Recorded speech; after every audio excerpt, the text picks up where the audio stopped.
For the audience, for the panelists, so go ahead and get started. Remember, we need to bring the mic to you and you need to introduce yourself. Hi, I'm Audra. Missouri University of Science and Technology, and I'm just wondering if you could talk a little bit about the content of what the students ended up putting in the book.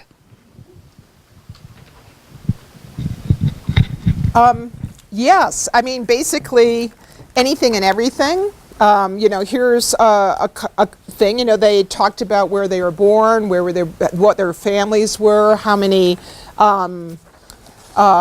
siblings they had. All this is available, of course, in public census. Many of them, again, talked about their lives before, whether they were married. Anything and everything really that they could find. But they did have the basics on their family, their hometowns, that they got from reading obituaries or doing genealogical work. And then if they found other things, like, there were many other things. Like one student found that this particular soldier had gone down on a plane. And he did enough web research that he finally found out that the small town in the Vosges, had decided they were going to bury all these men, and there was one survivor, and so what they did was there were 7 men that died and 1 survivor, and so they made 8 coffins, and so that the Germans wouldn't know that one had survived, and then they hid that one.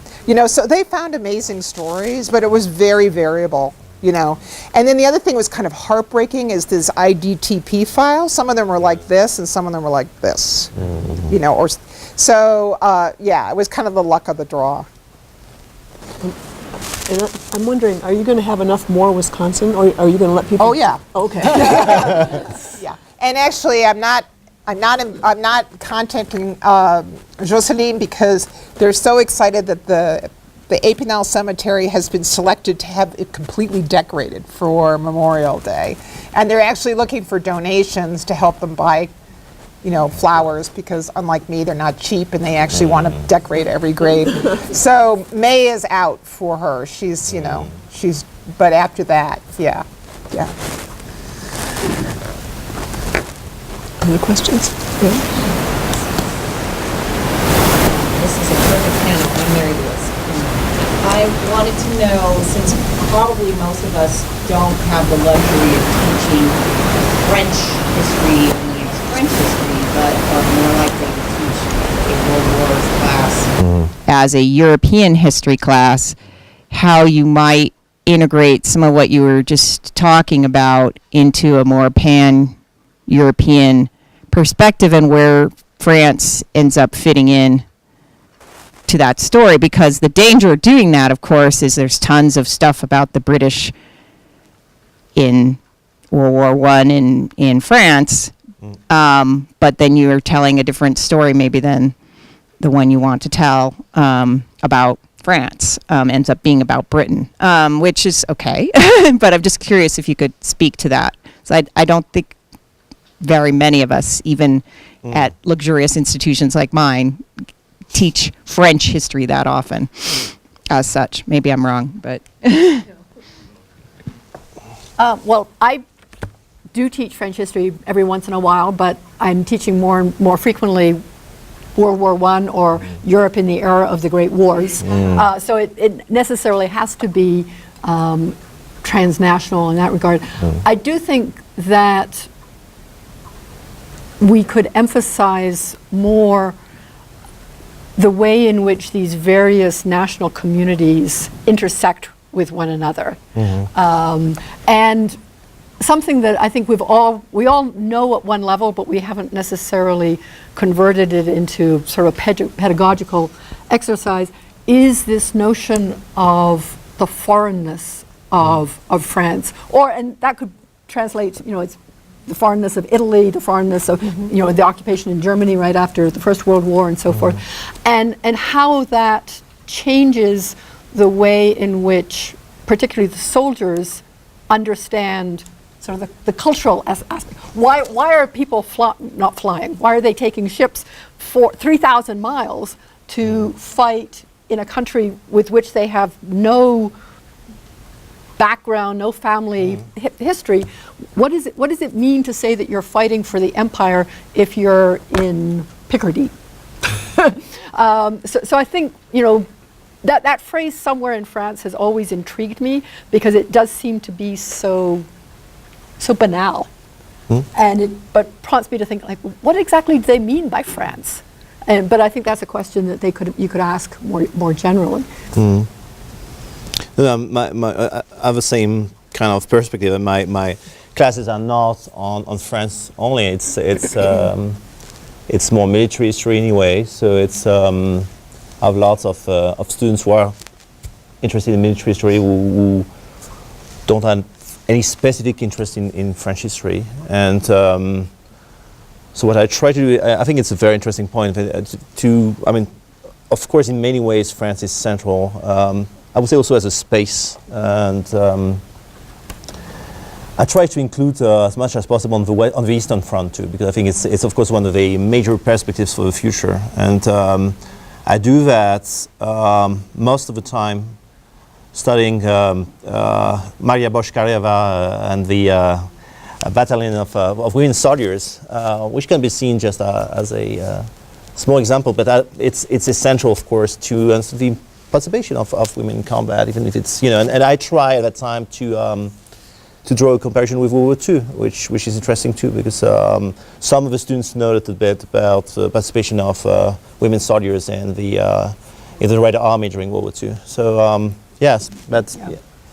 And if I can just add on to that, one of the themes when I teach this Europe in the era of the Great Wars, I want the students to think about what's similar and what's different from the World War I and World War II experience. Yes. But there are two threads that I think really make sense for them to think about. One is the way in which technology that is being tested in World War I transforms the character of war fundamentally in World War II. But the second is that we need to think about war in both experiences as affecting civilians. Yeah, of course. And if you don't understand that from World War I, that's very important. Then the Russian experience in World War II seems to come out of nowhere. Absolutely. And if I could just jump in, because you mentioned the Division, prisoners of war are really interesting because they end up in this different country and they end up building relations. I mean, it's a film, but from the memoirs that I've read, they have an insider's view in some ways of the society in which they're captive, and they often overcome stereotypes. Sounds like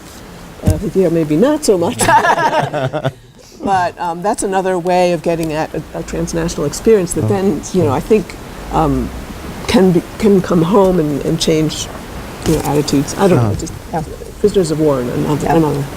We've got a lot of questions, I guess. Okay. Statement. So actually, David and I have been working this year on a project using data to have students work through data on casualties in Britain. That's the best thing we were able to find sort of quickly before the semester started, based on a project that he's already done on slave voyages and getting students to get into data sets. I was wondering if you had any recommendations either about French data in World War I, British or French in World War II. I mean, it would be great to sort of pair that with, Martha, your book on to say what, percentages of soldiers who survived or were wounded or so on from a particular region. But anyway, like I said, right now what we've been able to locate are British, and do you have any suggestions on where we might go from there? I don't know of anything that's French. There are two massive databases that are being produced by the National Archives in Canada. One is every Canadian soldier who enlisted between 1914 and 1918, his enlistment papers have been digitized. So you could... That's done too for France. So it's Mémoire des Hommes, but it's accessible online. So that, if you wanted to figure out what percentage of men from Ontario were married and how old they were when they enlisted, you could have that relatively, it would take some time, but you've got it. But the other thing that the Canadians are doing, which is extraordinary and probably only possible when you're talking about 650,000 people as opposed to 8 million, is they're digitizing the personnel records for every Canadian soldier. And I think they're about a third of the way through that, but it's ultimately it will mean that you'll be able to track like medical conditions. You know, how many times were they wounded? Where were they treated? That kind of information would become available as well. Do you know The British? Lou, do you know if the American Army has digitized? No. Well, there are personnel files, but I'd never looked at them, so I don't know what's in there. And even if it's a brief data set. I would love to know anything, but we can talk about that later. Okay. Thanks. I know Whitney had a question back. My God. Oh, I'm sorry. I'll be quick. I'm Rob Lewis at Cal Poly Pomona, and thanks again, as people have said, for such a fabulous panel. But I'm thinking particularly of something based on what both Bruno and Lou you talked about in terms of veterans and having veterans in the classroom, and your example of the combat medic, connecting to someone who had had a similar experience, and like probably many of us who teach at public institutions, in this era of increased, sort of perpetual American wars, I think we all have increasing populations of veterans in classrooms. And so I'm wondering what your thoughts are about, on the one hand, using that as an entry point, sort of the shared experience of either having been in combat or having a boyfriend, girl, some sort of significant other that they corresponded with in combat recently, and to what extent how you would advise us to, I guess, prevent that from distorting and creating some sort of culture de guerre that may be more ahistorical than not. In other words, how we might use that best to our advantage in the classroom. So I just want to make sure I understood the question. So how do we use current day veterans? Well, how do we tap into veterans' own experiences in the present, and as either a point of connection to the war without them making some sort of one-to-one comparison between their experience in Iraq and GIs. Well, I could just tell an anecdote. Again, audits. I don't know if you all have audits, but I love audits because they all have life experiences. So in this same class, they start bringing in objects of the war. And somebody brought in some dog tags from the Second World War. And I had a gentleman who had been in the Korean War, and he was a child during the Second World War, and he made two interventions in the course of the class. The first is he remembered the movie 30 Seconds Over Tokyo, and he remembered his mother crying about those boys when they left. But the other thing that was really quite devastating was when they brought in the dog tags, they were wondering what the little tiny insert or the indentation, there's like a little square at the top of it, and he said, oh, I'll tell you what that is. What they do is they stick it up in between your front teeth, way into your gum, so that there's no way it can be separated from the body. Wow. And then he goes to just to illustrate this, and there's just dead silence in the room. I think his view of war and their view of war was so different because, kids come in with a very idealized vision of war. So that kind of thing can be really helpful.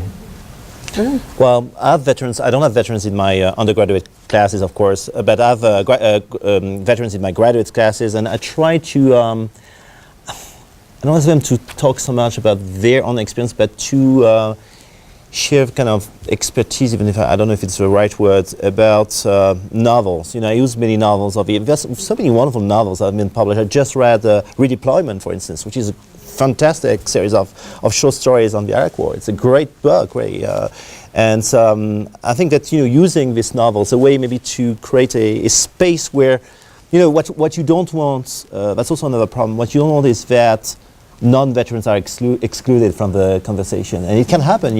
So I was there. I know the war, and you don't know the war. And I will be, of course, on the side of civilians. So it's slightly embarrassing, but no. So it's important to find a kind of once again, I think a novel or a movie can be a good way to approach a problem. But it's very important, and we must be. It's great. We're grateful for having so many veterans on campus. It can be wonderful, really. I'd just like to add into that. Several years ago, and I was actually teaching the big European history survey, and I decided to give them an extra credit all our students always love extra credit. credit. And so I translated maybe about 5 pages of excerpts from the Paul and Marie correspondence. And I said, read through, if you're interested, if you're not interested, I don't care, it's fine. But if you're interested, read through them and write a short sort of response paper. What does your reading of these letters tell you about the experience of war that you weren't familiar with beforehand? And one of the, maybe half a dozen decided to do that because it was the end of the semester and some of them needed extra credit and some of them didn't. And one student came up to me and her boyfriend had just been deployed. And she said, it was amazing because I think one of the tragedies of youth, if you will, is when you're 19, it's hard to imagine that your grandparents or your great-grandparents were ever young, right? It's hard to imagine that your great-grandmother was in love. And so reading something that was written in 1915 by someone who they would have thought I was an old lady, but she was young at the time, it connected them to it. But the other thing that it did, and I think this is really important, is it made them think, well, my boyfriend is in Iraq right now, but we don't write letters. We Skype. So how can we write the history of the American experience of Iraq when we don't have access to the same kinds of sources? And that leads them to think about, well, how do historians do their work? And how does it change the experience itself? The relationships between the front line and the on front. That's of course very interesting. Because of course the letter also becomes, it has sentimental value. Of course, it's an object. And you wait for the letter when you get an email like that. Well, I had one couple said that they ceremonially burned their correspondence after the war. I'm like, you did what? Don't do that. But yeah. So Okay, it's physical. again, I want to thank you for this fabulous session. Now, my question is sort of related to what you were talking about, and it may be too nitty-gritty, but how do you integrate and to what extent of research do you include in a course like this? And I guess what I'm thinking of is I used to have students do, a fairly substantial research paper as part of this, and using many of the sources, and you've given us these wonderful ideas about topics and ways to get at, relevant topics related to the war that students might not think of.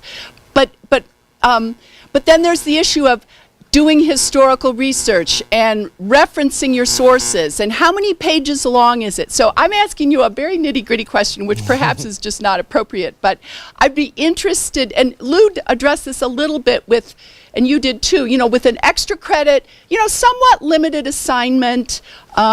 I love the way that your students wound up going into libraries and state historical societies. I was surprised. This was cool, as well as doing the web. And how do you define this project, I guess is my question. Well, I think actually, if I could start, I would not define it, when I'm going to do it again in the fall when I teach 357, I would not define it as extra credit. I think it was such a valuable exercise for the students that it's going to be like a paper grade or something like that. But I also think that this is very limited historical research. I mean, it was really like, it didn't, for one thing, they didn't have to come up with an argument, okay? And so it was really nitty-gritty. I think that made it really successful because they didn't have the fear of analysis. But the other thing is it was for a common product. And nobody wanted to be, the person who doesn't contribute to the common product. And you're all welcome to come up and look at this. So I think those two things really made a difference because I've never seen students so get into research. And when I have encouraged students to work with the kinds of materials that are on these websites, it's been more frequently when I'm doing a one-on-one honors thesis than I've actually become rather jaded about how effective research papers are when you've got 45 or 50 students and they can download all manner of nonsense and stuff. But for a one-on-one extensive project, it works really well. But I'm sorry, because we have other people who, but we'll come back to, I think first, Norm, sorry. The lights here are really, And then this lady, Marilyn Doxter. Okay. Oh, it's not for the, all right, so I have to talk loudly. Norman Ingram from Concordia University, Montreal. I too would like to echo what Whitney said. I thought this was a fascinating roundtable. I've got a couple of questions and a couple of comments. Sorry, I'm obviously not holding it close enough. I think what Martha said about the Canadian situation is very interesting. And one of the things you said last year at French Historical Studies in your plenary was how Anglophone the Canadian experience was.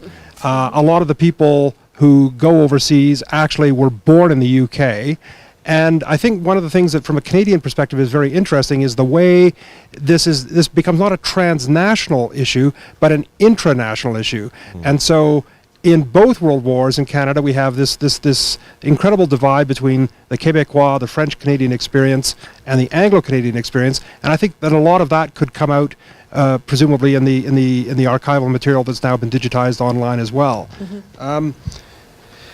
Another topic that I think might be interesting to pursue would be the topic of censorship in the world wars. And I think that a lot of material is being, or perhaps already has been digitized in Public Archives Canada on censorship. And it's interesting how veterans often deny that there was any censorship going on at all. And yet there are boxes and boxes and boxes of this stuff. Serge Dürflinger from the University of Ottawa has written a great book about censorship. So I think that's something that students could probably get their hands on too, as this stuff becomes available.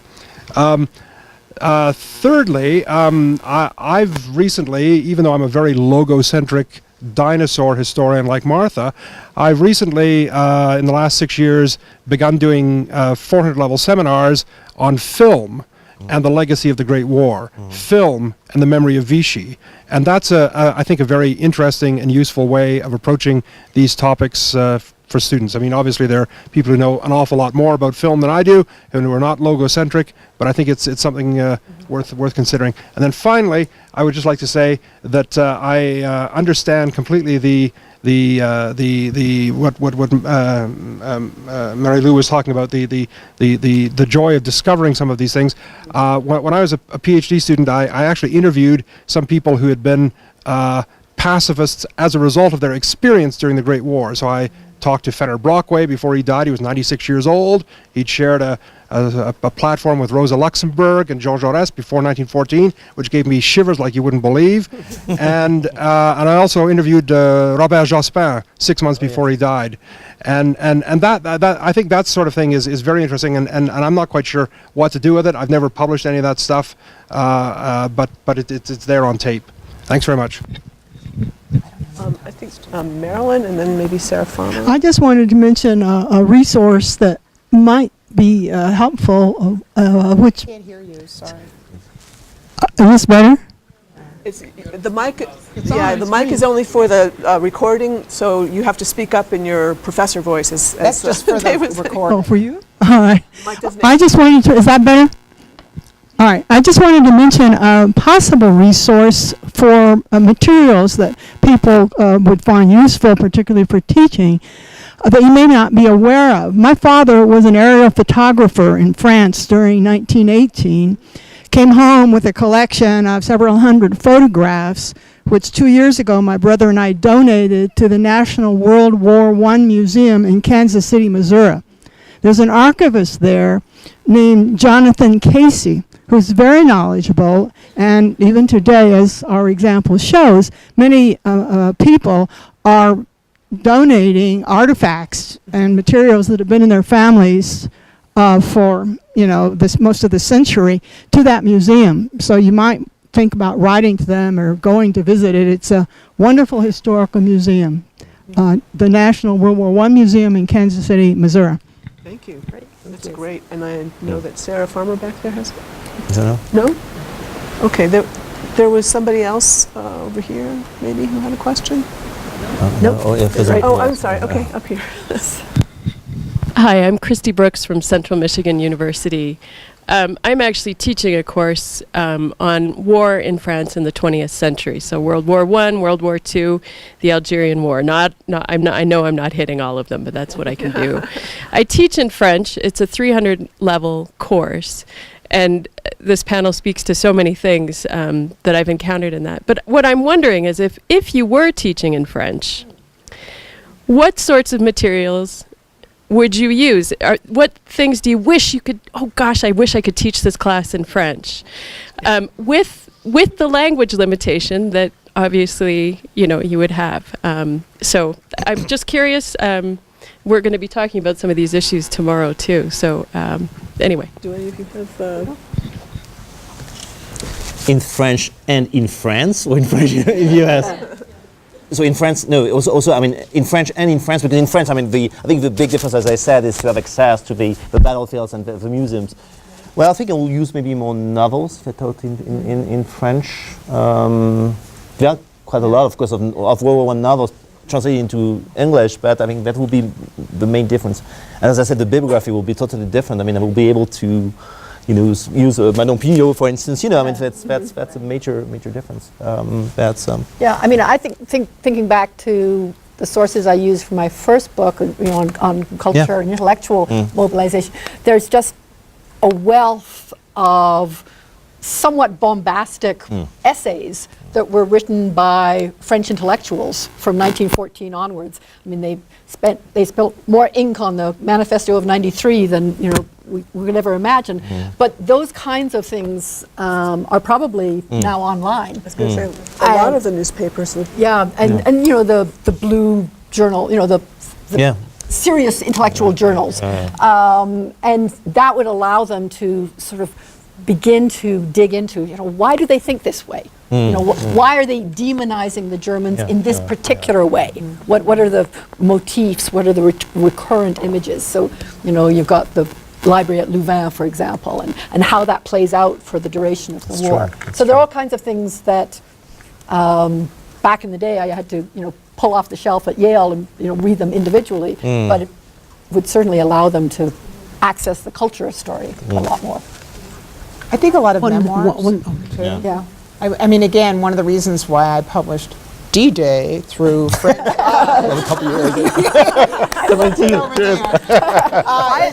I found all these amazing memoirs in like the 90s was a big moment for World War II memory here, and it was in France too. They had all these Comité de Liberté 44, that went around, and they got all these stories, so But you had to translate them yourself, so that would be right. Yeah. I see that, Sarah. I have one suggestion, which is to get students to go and search for websites in the countries that have big commemorative projects, so that they can go and they can look and what's being done in Britain, the Field of Poppies, what's being done in France, and that stuff is being presented in a way that's meant to be accessible to the grand public, and so it's something that they can look at relatively efficiently and find stuff and have something to say about the commemorative culture that's being produced now. And let me give a plug, because a former student of mine, she organized an exhibit. Her father was an art historian. He was German. He grew up in Germany. And after he died, she discovered these piles of postcards that were hand-painted by an artist named Schubert, who served during the war, was German. And so instead of sending letters, he painted postcards. And then he wrote little notes around the sides of them. And she did an exhibit in Houston, and there's a website, Postcards from the Trenches, of his. I mean, they're amazing, and they're very, surprisingly, for artwork produced by a soldier who's serving, very pastoral. And they're France, mostly. There's only one scene that has a fire, But anyway, check that one out. Yes. Postcards from the Trenches. I don't know how many of you know this database, but I'm just discovering its riches. It's called Mass Observation, and it's a British vehicle, basically to survey the population originally in Great Britain, and it has become this unbelievable repository of memoirs, diaries, letters, I mean, really at the grassroots level. So it's called Mass Observation. It is expensive to acquire, but I'm using it a lot with my students. It's great. I think, unfortunately, we're out of time, but please come ask questions and have lunch.